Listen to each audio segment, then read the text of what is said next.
La fórmula para aborrecer lo malo es enamorarme de Dios. ¿Por qué, hermanos? Porque cuando tú te enamoras de Dios a través de una relación con Él, tú aprendes algo extraordinario, y es temor a Jehová, temor a Dios. Temor a Dios no es eso. Yo no adultero porque me voy al infierno. Eso es temor de irse a los infiernos. Yo no peco porque me voy a los infiernos. Eso es temor de irse a los infiernos. Ay, ¿por qué? Porque realmente envidiamos al adúltero. Cuando una persona envidia, y entonces yo critico a David, viste, es que David le ha vuelto a la esposa y canta en la iglesia. No lo hago porque yo sea una persona muy buena, o que quiera defender, como dicen algunos, la santa doctrina del Señor. Lo hago porque realmente lo que tengo es envidia con eso, de ver que el otro se la está jugando, la esposa no lo echa y la pastora no lo sienta. Y yo lo que estoy es viendo defectos, pero más que todo es porque yo en cierta manera lo envidio. Yo deseara ser el que tengo de amante. Eso es una persona religiosa. ¿Me explico, amados míos? Las personas religiosas que tienen un espíritu que proviene del infierno, que se llama religiosidad, viven criticando las acciones de los demás, pero aunque usted no lo crea, estas personas desean en algunas ocasiones hacer lo malo. No estoy hablando que todas son así, estoy hablando de este tipo de personas. Este tipo de personas en particular están movidos y son promovidos por un espíritu de religiosidad y piensan que están bien con Dios, pero lo que tienen es una religión. Cuando tú te enamoras de Dios, cuando tú tienes una relación con Dios, empiezas a descubrir quién es Dios. Ejemplo, tú lees y ves el perfil de los apóstoles. Yo me he dedicado a estar estudiando esto, y mi pastor, que para mí es un hombre extraordinario, que tiene revelación de Dios extraordinaria, también me ha enseñado muchísimo. Pero he logrado descubrir, hermanos, que Juan habla. Si usted lee las cartas de Juan, ¿verdad? Juancito habla de que tenemos un abogado. Juancito habla del amor de Dios siempre. Si confesares vuestros pecados, Dios es para perdonar. ¿Por qué Juan restaura? Es el apóstol de la restauración.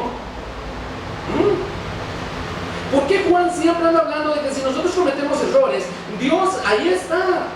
Y que si nosotros nos enamoramos de Dios, Él va a cambiar toda maldición en bendición y nuestra vida va a ser diferente. ¿Por qué? Porque Él era el que se la recostaba en el pecho.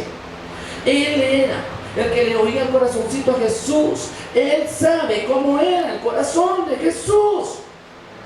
Por eso él hablaba de esto, por eso Juan habla tan rico. Las epístolas de Juan son ricas.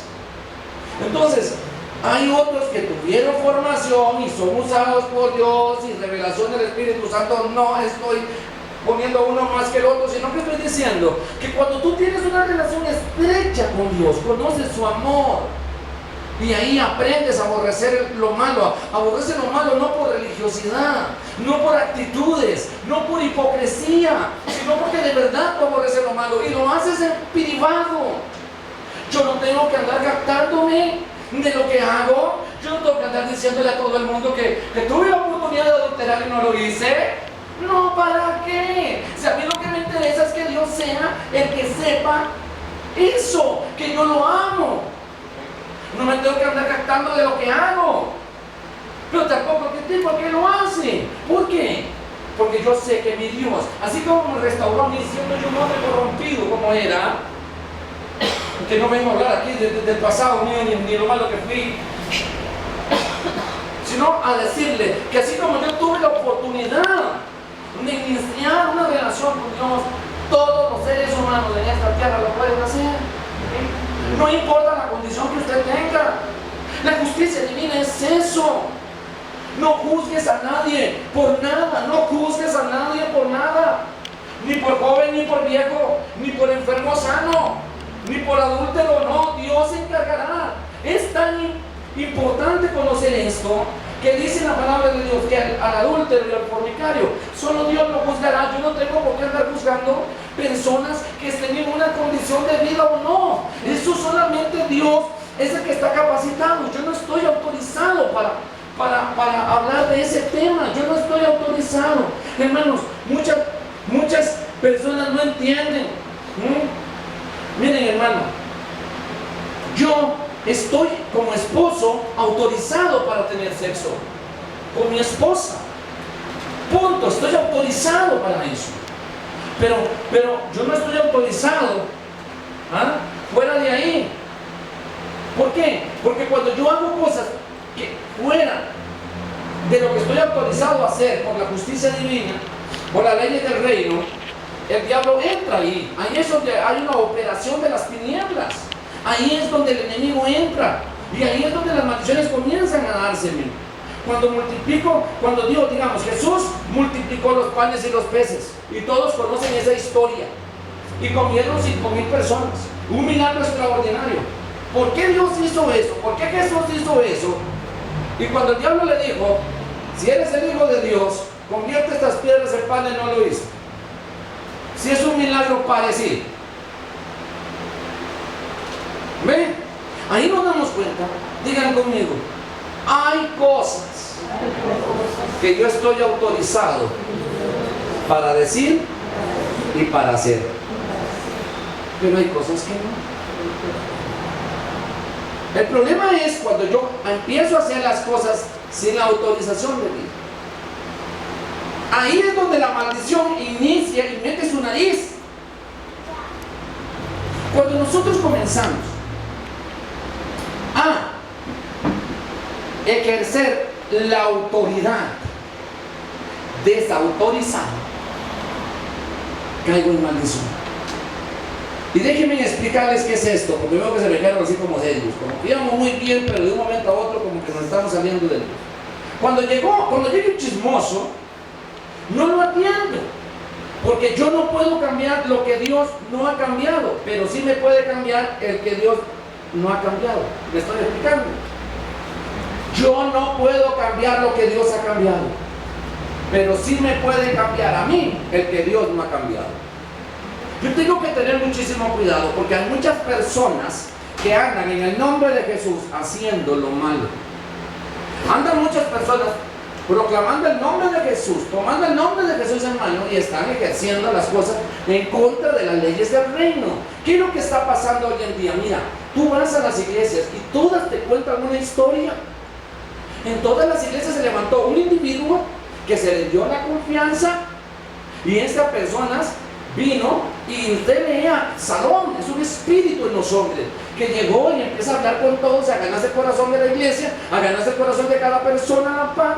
Y luego cuando ya saben que David conmigo está bien, que el otro David, que Jimmy, que el hermano, que la hermana, y tú ya me aman a mí lo suficiente, entonces yo empiezo a decir cosas. ¿Por qué? Porque todos tenemos defectos. Empiezo a decir, no, que mire, que el pastor aquí, que la pastora allá, que el pastor esto, que el pastor el otro. Y empiezo a hablar del pastor y a mostrarles la cara del pastor y no ver lo divino. Diga conmigo, tengo que ver lo divino. Tengo que ver lo divino para no desautorizarme. ¿Por qué? Porque si yo veo los defectos del pastor, voy a tener todo un montón de pretextos para irme de la iglesia. Diga conmigo, yo no voy a convertir pretextos en razones. Hermanos, es que cuando nosotros empezamos a convertir los pretextos en razones, eso nos lleva al diablo. Pretextos son pretextos y razones son razones. Mira, los romanos eran bastante corrompidos y se movían en ese aspecto. En aquel tiempo había gente, el sexo era tremendo y bueno, eran asesinos, esclavizaban a los judíos y un montón de situaciones. Llegó un tipo que era bastante corrompido, le gustaba el guaro y todo, le tomaba mucho y todo. Y llegó y le dijo, vayan y agarren a este Jesús y le meten con un látigo hasta que le dejen la columna vertebral expuesta. Y lo agarraron a Jesús y le dieron hasta que ya no pudo más Jesús. Luego le pusieron ahí algo, se lo llevaron de nuevo y le dice Pilato, ese Pilato, a mí tú no me contestas, yo que puedo ordenar tu liberación o que te asesinen. Dios no vio al corrompido, Jesús no vio a ese hombre que era un pecador, que era una persona que no respetaba las leyes del reino, que era él no vio eso, él no vio la persona, él vio lo divino en Pilato. ¿De qué está hablando, pastor? ¿Qué divino va a tener Pilato? Le voy a decir qué divino tenía Pilato en ese momento según la Biblia. Hizo posición sobre Jesús, porque era la autoridad en ese tópico, era la autoridad sobre Jesús. Eso se lo había dado el Padre de Jesús. Y le dijo, ninguna autoridad tuvieras tú si mi Padre no se la hubiera dado. Entonces le voy a dar una versión mía, una exégesis mía. Si no te hubiera puesto mi tata ahí, ya te hubiera reventado los cachetes.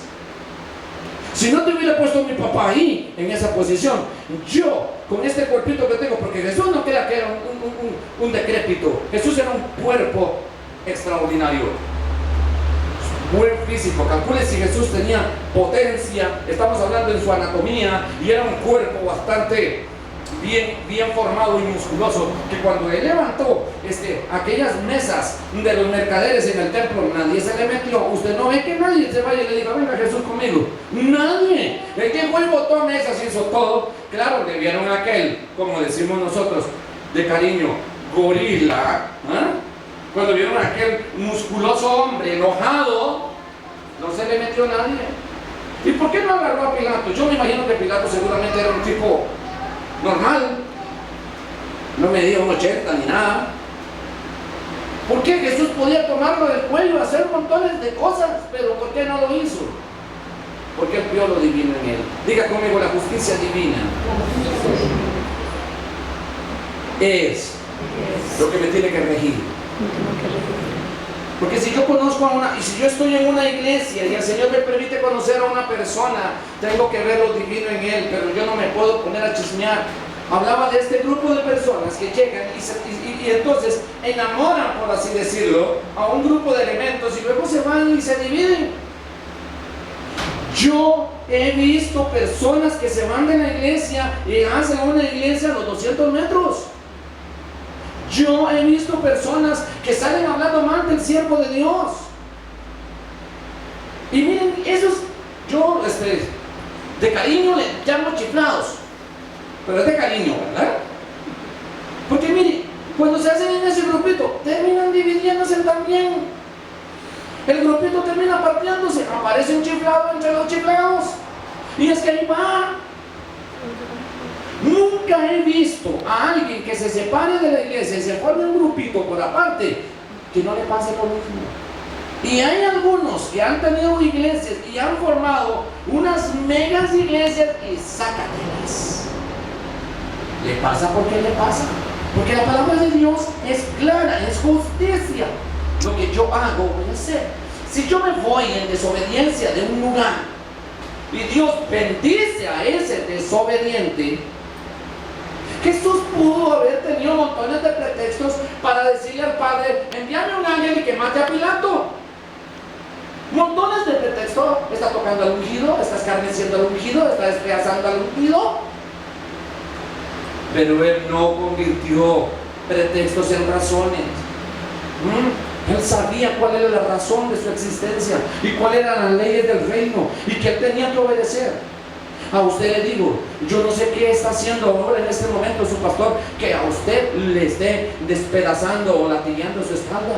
Sepa que el que lo puso ahí fue Dios. Y Dios no te va a sacar de una iglesia embochichado o empleitado con nadie, porque Dios no opera así. Jesús le dijo a la mujer samaritana, acá tráeme tu esposo, porque él sabía que no tenía esposo.